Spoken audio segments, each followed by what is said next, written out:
अब हम स्टार्ट करने वाले हैं जनाब compensation for disturbance of clearing tenants. इसको सेक्शन 69 डील करता है। Compensation for disturbance of clearing tenants, a tenant who has cleared and brought under cultivation waste land. अब एक कोई टेनेंट है जिसने कोई एक वेस्ट लैंड को क्लियर किया है, ठीक है, और उसको कल्टीवेशन के अंडर वो लेके आया है, तो फिर क्या होगा?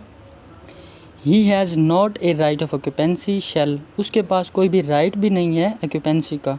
तो फिर if ejected from that land, अगर उसको उस लैंड से निकाला जाता है तो be entitled to receive from the landlord as compensation for disturbance, तो वो लैंड लॉर्ड से उस डिस्टर्बेंस की मद में जो कंपनसेशन है वो लेने का हकदार होगा। In addition to any compensation for improvements, यानी कि अगर उसने कोई इम्प्रूवमेंट्स किए हैं उनके लिए भी लेगा वो जो है compensation, as sum to be determined by the revenue officer. और इन दोनों का जो सम है वो या तो रेवेन्यू कोर्ट डिटरमिन करेगी या रेवेन्यू ऑफिसर डिटरमिन करेगा उस चीज़ के मेरिट्स को देखते हुए, केस के मेरिट्स को देखते हुए, but not exceeding 5 years rent for the land. लेकिन जो इसकी जो एक लिमिट मुकर्रर कर दी गई है कि जनाब ये 5 साल के रेंट से ज़्यादा नहीं होगा। नेक्स्ट वन है, if rent has been paid for the land by division और अप्रेजमेंट, यानी कि अब ये प्रोड्यूस की डिवीजन और अप्रेजमेंट की बात हो रही है। अगर जो रेंट है वो पे किया जाना है बाय द डिवीजन और अप्रेजमेंट ऑफ द प्रोड्यूस, ठीक है, जो फसल की पैदावार है उससे अगर रेंट पे होना है या जो है डिवीजन से या अप्रेजमेंट से, तो फिर क्या होगा? नेचर ऑफ क्रॉप्स को देखा जाएगा उसके डिटरमिन रेंट को करते हुए, और if no rent or no rent other than the land revenue of the land and rates and cesses chargeable thereon. और अगर कोई रेंट नहीं है तो उसके जो रेट्स एंड सेसेस हैं उनको देखा जाएगा। Has been paid thereof, therefor, उसके लिए जो पे किए गए हैं, the compensation may be computed as if double the amount of land revenue. अगर कोई रेंट उसके लिए पे नहीं किया गया तो जो लैंड रेवेन्यू है उसकी डबल अमाउंट जो है उसको एज ए कंपनसेशन दी जाएगी। नेक्स्ट वन है procedure in determining compensation, determination of compensation by revenue court in every suit by a tenant to contest his liability to ejectment or by landlord to eject tenant। यानी कि इसमें simple सा ये बताया गया है कि किसी भी सूट में जो कि टेनेंट की तरफ से कंटेस्ट करने के लिए दायर किया गया है अपनी इजेक्टमेंट को, ठीक है, या फिर बाई ये landlord to eject tenant, या कोई लैंड लॉर्ड ने सूट दायर किया है कि टेनेंट को इजेक्ट किया जाए या फिर रेंट की इन्हांसमेंट के लिए है, the court shall direct the tenant to file a statement of his claim. तो कोर्ट कहेगी टेनेंट को कि आप जनाब अपनी जो बयान है वो आके कोर्ट में जमा करवाएं, अपने क्लेम आके जमा करवाएं। इफ़ एनी, अगर कोई है तो टू कंपनसेशन फॉर इम्प्रूवमेंट्स के कंपनसेशन के लिए या डिस्टर्बेंस के लिए या कोई भी और ग्राउंड है तो वो कोर्ट को बताएं आके। नेक्स्ट वन है, if the court decrees the ejectment of the tenant, अगर ये जो इजेक्टमेंट है टेनेंट की इसको कोर्ट जो है वो डिक्री कर देती है तो, और द इन्हांसमेंट ऑफ रेंट, या रेंट की इन्हांसमेंट को, it shall determine the amount of compensation, तो उसमें कोर्ट जो है कंपनसेशन की अमाउंट को भी डिटरमिन करेगी। If any due to the tenant, tenant की तरफ से जो ड्यू है, जो बकाया है, and shall stay execution of decree, और जो एग्जीक्यूशन है डिक्री की उसको रोक देगी, स्टे कर देगी, until the landlord pay into the court, जब तक कोर्ट में लैंडलॉर्ड पे नहीं करेगा that amount less any arrears of rent और cost prove to the satisfaction of the court to be due to him from the tenant. जितने जो rent होंगे या कॉस्ट होंगे कोर्ट को लगता है कि जनाब ये जो टेनेंट है उसके लैंडलॉर्ड की तरफ ड्यू हैं तो उतने वो कोर्ट में जमा करवाएगा कि लैंडलॉर्ड। नेक्स्ट वन है determination of compensation by revenue officer in either of the following cases namely, अब जो है कंपनसेशन को कोई रेवेन्यू ऑफिसर जो है वो डिटरमिन कर रहा है, तो वो कौन कौन सी चीज़ें देखेगा। When a notice has been served on a tenant under section 44, कि कब जो है जो टेनेंट था उसको सेक्शन 44 का नोटिस सर्व किया गया है। Number 2, when a notice of ejectment has been served, कब जो है नोटिस इजेक्टमेंट का सर्व किया गया है। On a tenant under section 45 and tenant has not instituted a suit to contest his liability to be ejected. Next one है 72, matters to be regarded in assessment of compensation for improvements, यानी कि कौन कौन से matters हैं जो कि compensation को असेस करते हुए, जो कंपनसेशन है इम्प्रूवमेंट के हवाले से उसको असेस करते हुए मद्देनज़र रखा जाएगा। Number 1, in estimating the compensation to be awarded under this section, under this chapter, in estimating the compensation to be awarded under this chapter to a tenant for an improvement, the court or revenue officer shall have regard to। अब जो है इस chapter के तहत जब भी compensation को determine किया जाएगा तो कोर्ट या रेवेन्यू ऑफिसर ये चीज़ें जहन में रखेगा। Number 1, the amount by which the value और the produce of the tenancy और the value of the produce is increased by the improvements, यानी कि जो अमाउंट होगी जिस वजह से जो वैल्यू है लैंड की या जो इम्प्रूवमेंट्स हुई हैं या जो टेनेंसी की प्रोड्यूस है उसको मद्देनज़र रखा जाएगा। Number 2, the condition of the improvement and probable duration of its effect, जो कंडीशन है इम्प्रूवमेंट्स के लिए लगाई गई और जो उसका मुकम्मल होने में जो टाइम लगा है उन चीज़ों को देखेगा। थर्ड वन है लेबर देखेगा, capital required for making such an improvements, वो चीज़ें देखी जाएंगी।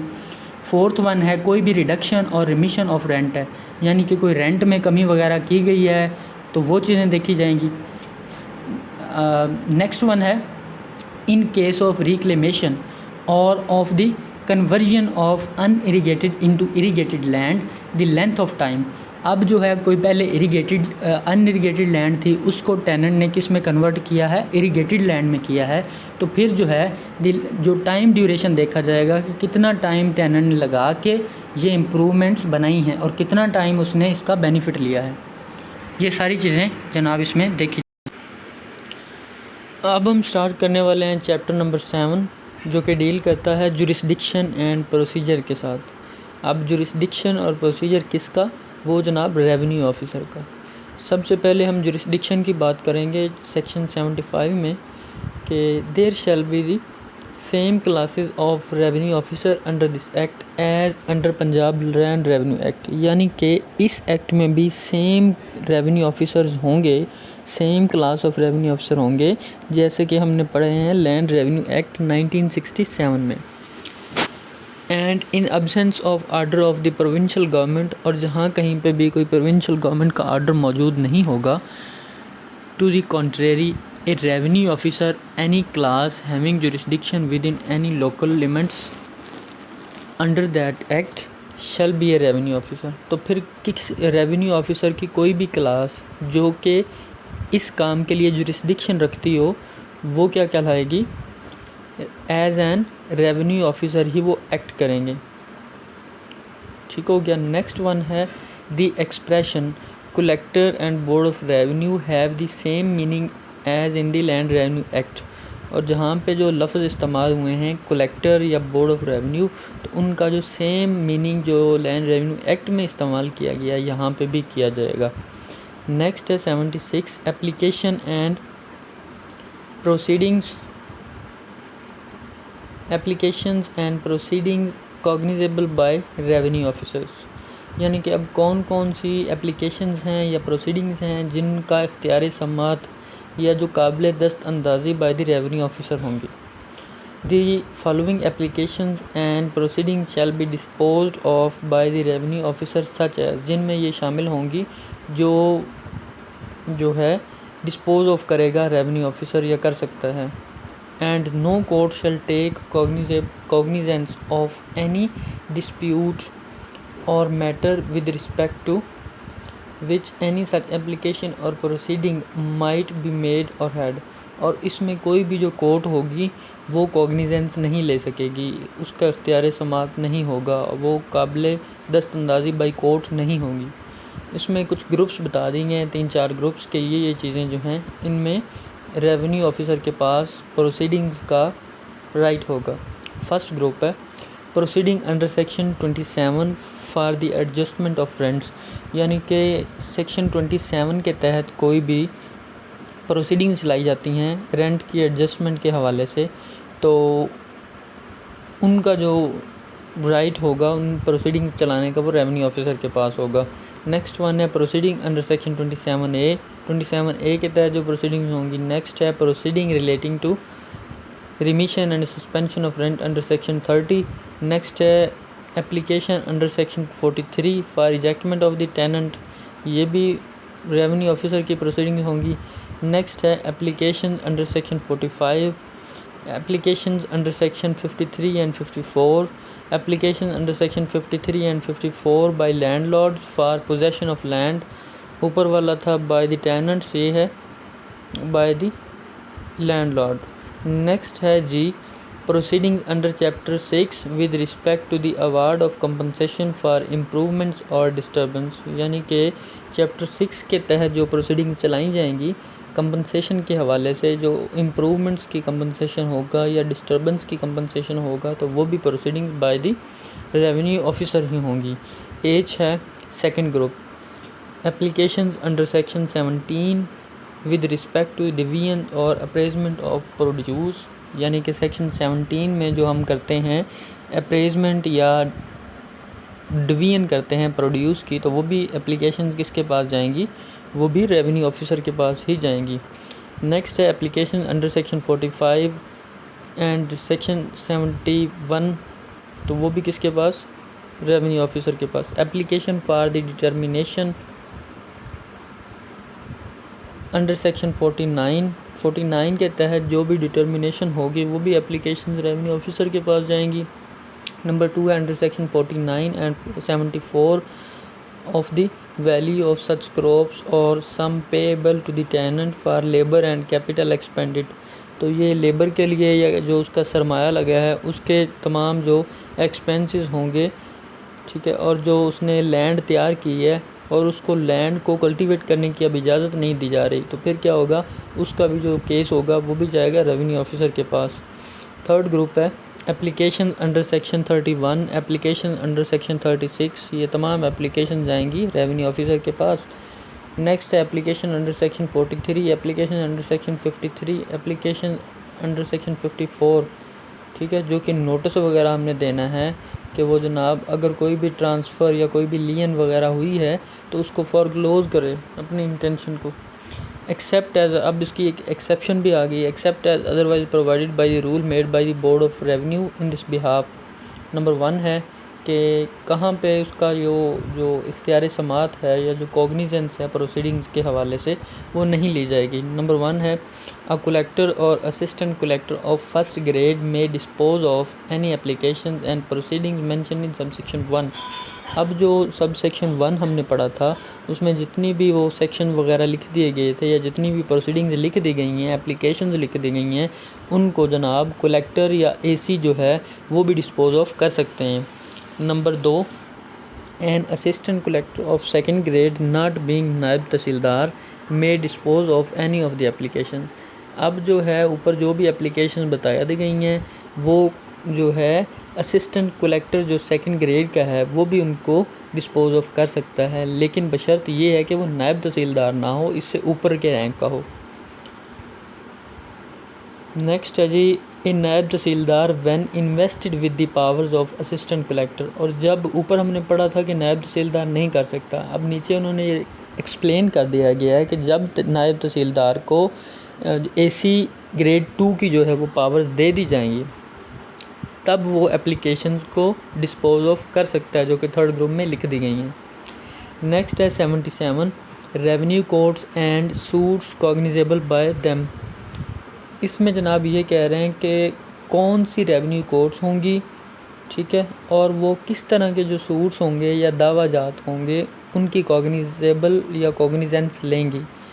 Number 1 when a revenue officer is exercising jurisdiction with respect to any such suit as is described in subsection 3, यानी कि जब भी जो रेवेन्यू ऑफिसर होगा वो कोई ऐसी जुरिस्डिक्शन को एक्सरसाइज कर रहा है जो सब सेक्शन 3 में लिखी गई है, या फिर with respect to an appeal, या कोई वो अपील सुन रहा है, या फिर other proceeding arising out of any such suit, या कोई भी दूसरी प्रोसीडिंग्स हैं जो किसी सूट में हो रही हैं, he shall be called a revenue court. तो फिर यहाँ पे वो क्या कहलाएगा, जो रेवेन्यू ऑफिसर होगा वो तमाम जो रेवेन्यू कोर्ट की पावर्स होंगी वो एक्सरसाइज करेगा। सेकंड वन है there shall be the same class of revenue courts as the revenue officers. यहाँ पे रेवेन्यू कोर्ट्स की भी क्लास जो है वो सेम हो जाएगी जैसे कि रेवेन्यू ऑफिसर्स की हायरार्की या क्लासेस हैं। And in the absence of any order of the provincial government, और यहाँ पे अगर तो प्रोविंशियल गवर्नमेंट का कोई ऑर्डर मौजूद है तो वेल एंड गुड है, अगर मौजूद नहीं है तो फिर a revenue officer of any class having jurisdiction within any local limits, तो फिर जो रेवेन्यू ऑफिसर होगा किसी भी क्लास का जिसकी उन लोकल लिमिट्स में जुरिस्डिक्शन मौजूद हैं, तो फिर क्या होगा, वो क्या कहलाएगा, shall be act as revenue court of the same class. तो फिर वो उस लोकल लिमिट्स में रेवेन्यू कोर्ट्स की ही इख्तियारात को इस्तेमाल करेगा।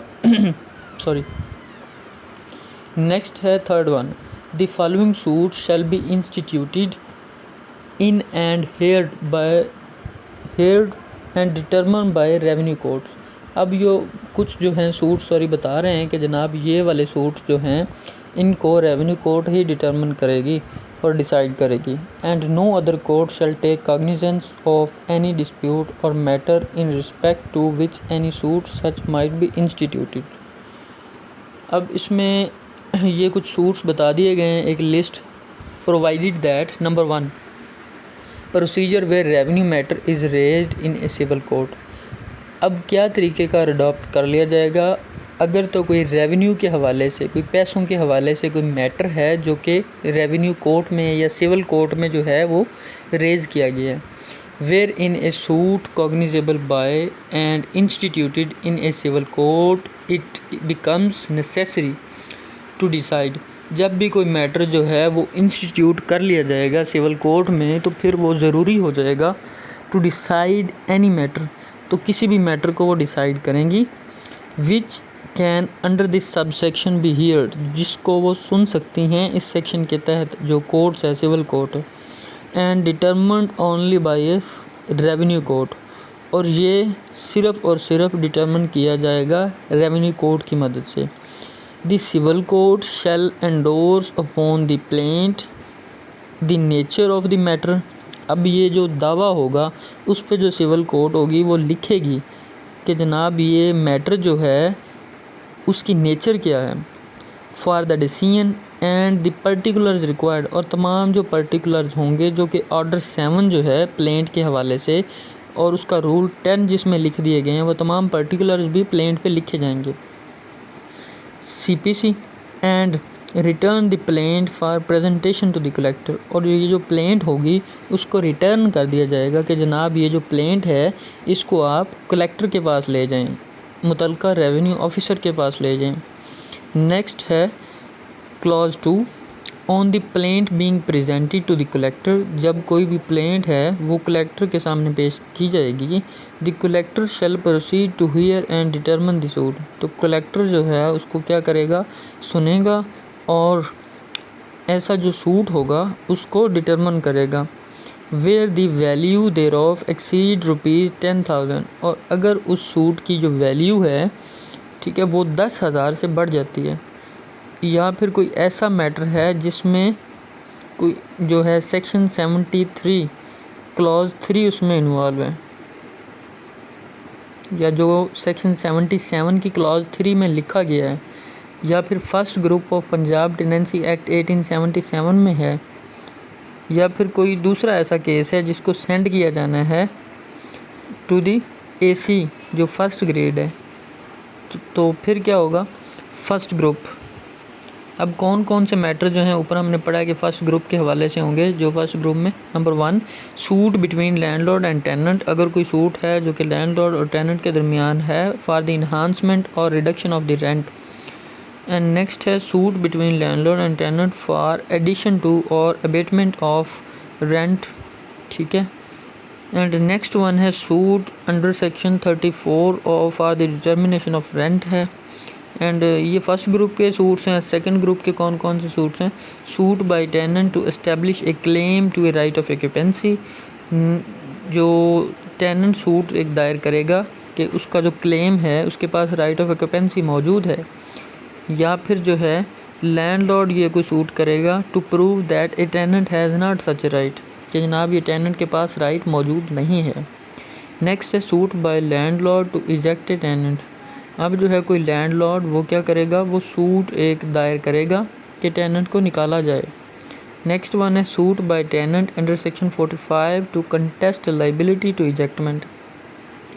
अब जो है कोई टेनेंट जो है वो एक सूट दायर करेगा अंडर सेक्शन 45 कि वो कंटेस्ट करे अपनी जो लाइबिलिटी है इजेक्टमेंट के हवाले से उसको। When notice of ejectment has been serve, जब नोटिस भेज दिया गया उस पर तब। जी है सूट्स बाय ए टेनेंट अंडर सेक्शन 50, एक सेक्शन 50 के तहत जो है सूट दायर किया जाएगा जो for the recovery of possession की रिकवरी के लिए और ऑक्यूपेंसी के राइट के लिए। नेक्स्ट वन है suit by landlord to set aside और transfer made of right of occupancy. अब जो है राइट ऑफ ऑक्यूपेंसी टेनेंट का अक्रू हो गया है तो उसको सेट असाइड करवाने के लिए भी सूट दायर किया जाएगा जो कि ग्रुप 2 में लिख दिया गया है। Any suit between landlord and tenant arising out of lease. अब लीज़ के हवाले से कोई जो है सूट हुआ है लैंडलॉर्ड और टेनेंट के दरमियान तो वो भी ग्रुप 2 में है। Suits of sum payable on account of village cess और village expenses, suit by co-sharer in an estate, suit of a recovery of overpayment, suit relating to the emoluments of कानूगोज और village officers, ठीक है। Third group में अब कौन कौन से suit हैं? Suit by landlord for arrears of rent, suit by land owner to recover money claimed as due, suit for sum payable on account of land revenue except as otherwise provided। अब ऊपर जितने भी suits वगैरह लिख दिए गए हैं उनकी एक्सेप्शन यहाँ पे बता दी गई हैं कि जनाब except as otherwise provided by any rule, अगर तो किसी रूल में ये इख्तियार जो ऊपर दिए गए हैं ये लिखे गए हैं तो ठीक है, otherwise made by the board of revenue in this behalf, जो बोर्ड ऑफ रेवेन्यू ये रूल्स बनाएगा उनको फॉलो किया जाएगा। नंबर 1 अ कलेक्टर में हियर, कि जनाब जो कलेक्टर होगा वो सुनेगा और डिटर्मिन करेगा कोई भी सूट जो क्लॉज 3 में मेंशन है जो हमने ऊपर पढ़ लिए। नेक्स्ट है an AC of first grade में hear and determine of any suit mention in the second and third group. अब जो दूसरे और तीसरे ग्रुप में हमने सूट पढ़े हैं जो लिखे गए हैं उनको कौन सुनेगा? उनको जो है AC फर्स्ट ग्रेड सुनेगा। नेक्स्ट वन है AC अब सेकंड ग्रेड कौन से सूट सुनेगा? वो जो थर्ड ग्रुप में मेंशन कर दिए गए हैं तमाम सूट्स उनको सुनेगा। The limitation for suit mention in section 3 the third group, अब जो थर्ड ग्रुप में सूट्स मेंशन कर दिए गए हैं उनका जो लिमिटेशन फॉर सूट्स होगा, टाइम पीरियड होगा, वो क्या होगा? Shall be 1 year from the day the rent और मनी इक्विवेलेंट टू रेंट और सम रिकवरेबल बिकम ड्यू। जिस दिन से वो सूट का जो सब्सटेंस है या जो वजह अनाद है अक्रू हुई है या जो रेंट ड्यू हुआ है उस दिन से लेके 1 साल उसका टाइम पीरियड होगा। नेक्स्ट है 78 superintendents and control of revenue officer and revenue courts. अब रेवेन्यू ऑफिसर्स हैं या रेवेन्यू कोर्ट्स हैं उनको कुछ पावर्स तो दे दी गई हैं लेकिन उन पे चेक एंड बैलेंस कौन करेगा, उनकी सुपरिटेंडेंट्स कौन करेगा, उनको कंट्रोल कौन करेगा, ये सेक्शन हमें ये बताता है। इसमें जनाब the general superintendents and control over all revenue officers and revenue courts shall be vested in and all such revenue officer court shall be subordinate to the board of revenue. तो ये number 1 में तो यही simple सा बता रहे हैं कि जनाब ये तमाम जो सुपरिटेंडेंट्स होगी रेवेन्यू ऑफिसर पे और रेवेन्यू कोर्ट्स पे एक डिवीज़न के अंदर वो बोर्ड ऑफ रेवेन्यू की होगी, और पूरी डिवीज़न का जो बोर्ड ऑफ रेवेन्यू के थ्रू जो इंचार्ज होगा या जो सुपरिटेंडेंट्स को कंट्रोल को संभालेगा वो कमिश्नर होगा, और कमिश्नर अपनी पूरी डिवीज़न के अंदर रेवेन्यू ऑफिसर्स को और रेवेन्यू कोर्ट्स को कंट्रोल करेगा। थर्ड वन है the subject as aforesaid and to the control the commissioner a collector. अब जो इस सेक्शन के हवाले से जो कमिश्नर होगा या जो डीसी होगा वो क्या करेगा, तमाम रेवेन्यू ऑफिसर्स को अपने डिस्ट्रिक्ट में कंट्रोल करेगा और अपनी तमाम जो रेवेन्यू कोर्ट्स हैं डिस्ट्रिक्ट की उनको भी कंट्रोल करेगा। नेक्स्ट वन है 79 power to distribute business and withdraw and transfer cases. अब ये पावर किसके पास होगी कि कौन सा केस कौन सी कोर्ट सुनेगी और कौन सा ऑफिसर सुनेगा, या अगर कोई केस उनके पास पेंडिंग है तो उसको ट्रांसफ़र या उसको विदड्रा भी किया जा सकता है। ये किसकी पावर्स होंगी, नीचे हम पढ़ते हैं। द बोर्ड ऑफ रेवेन्यू या कमिश्नर या फिर कोई भी collector may be by written order distribute in such manner as it thinks fit any business cognizable by the revenue officer or revenue court under this control। अब इसमें तीन चीज़ें बताई गई हैं, या तो कोई भी बोर्ड ऑफ रेवेन्यू या कोई कमिश्नर या कोई भी जो है डिस्ट्रिक्ट का जो कलेक्टर होगा या डीसी होगा वो क्या कर सकता है, उसको जो तरीक़ेकार मुनासिब लगेगा, ठीक है, उसको जो चीज़ सूटेबल लगेगी उसके मुताबिक वो क्या करेगा, तमाम जो केसेस का बिज़नेस है वो डिस्ट्रीब्यूट कर देगा कि कौन सा ऑफिसर कौन से केस सुनेगा या कौन सी कोर्ट है वो कितने टाइम में कितने केसेस को सॉर्ट आउट करेगी। सेकंड वन है बोर्ड ऑफ रेवेन्यू कमिश्नर या कोई भी कलेक्टर जो है वो किसी भी केस को जो कि रेवेन्यू ऑफिसर के पास या रेवेन्यू कोर्ट के पास पेंडिंग है उसको विदड्रा भी कर सकता है by written order. Third one है, अब कोई भी ऑर्डर पास हुआ है जो कि सेक्शन 1 में हमने पढ़ा है या सेक्शन 2 में, यानी कि केस के विदड्रॉ का या केस को सुनने का, तो क्या उसको होगा, shall not empower any revenue officer और revenue court to exercise any powers deal with any business. अब अगर कोई भी ऑर्डर पास हुआ है सेक्शन 1 या 2 के तहत तो उसके मुताबिक कोई भी रेवेन्यू ऑफिसर या रेवेन्यू कोर्ट है वो इस हद तक एम्पावर नहीं हो जाएगी कि वो कोई भी पावर इस्तेमाल कर सके या किसी किस्म का भी कोई काम जो है वो कर सके, which he or it would not be competent to exercise, जिसको वो एक्सरसाइज करने की कम्पिटेंट ही नहीं है या फिर अपनी उसकी जुरिस्डिक्शन ही नहीं है, वो एक्सरसाइज नहीं करेगी वो पावर्स। 80 है अपील्स के साथ डील करता है, subject to the provision of this act and the rules thereunder. इस एक्ट की तमाम प्रोविजंस के तहत an appeal shall lie from an original or appellate order, यानी कि कोई भी जो अपील है वो लाई कर सकती है किसी भी ओरिजिनल ऑर्डर पे या कोई भी अगर एपलेट ऑर्डर है या कोई डिक्री है जो कि रेवेन्यू ऑफिसर ने या रेवेन्यू कोर्ट ने पास की है इस एक्ट के अंडर, तो उसको अपील लाई कर सकती है। उसमें कुछ कंडीशंस बता दी गई हैं। नंबर 1 कि कब कोई डिक्री या अपील जो है वो किस कोर्ट के सामने या किस ऑफिसर के सामने लगेगी। Number 1 to the collector when the order और decree is made by an AC of either grade, यानी कि जब कोई भी डिक्री या कोई भी ऑर्डर जो है वो किसी भी ग्रेड का एसी पास करेगा तो वो अपील लाए करेगी डीसी के पास, यानी कि एक ग्रेड ऊपर वाले ऑफिसर के पास अपील जाएगी। नेक्स्ट वन है, अगर कोई भी ऑर्डर कमिश्नर साहब ने पास किया है, कोई भी ऑर्डर जो है पहले एसी ने पास किया था, अब डीसी साहब ने कोई पास किया है तो उसकी अपील कमिश्नर के पास लगेगी, और अब कोई भी ऑर्डर जो है वो कमिश्नर ने पास किया है तो उसकी अपील जाएगी बोर्ड ऑफ रेवेन्यू के पास, जो कि हायरार्की में नंबर 1 पे है एक प्रोविंस में। उसके बाद है जनाब कि कोई भी अगर अपील है एन अपील, इसकी क्लॉज 2 जो है उसमें सिंपल सा यही लिख दिया गया है कि यानी कि अगर कोई भी ऑर्डर है जिसके ख़िलाफ़ कोई अपील हुई है वो तब तक ना तो कन्फर्म होगा, ना ही मॉडिफाइड होगा, ना रिवर्स होगा जब तक दूसरी जो पार्टी है जो उससे इफ़ेक्ट हो रही है उसको नोटिस इशू नहीं किया जाएगा। और सेकंड जो है 81 है वो है लिमिटेशन के हवाले से कि अपील एक दायर आपने करनी है उसके लिए क्या लिमिटेशन होगा इस एक्ट के तहत।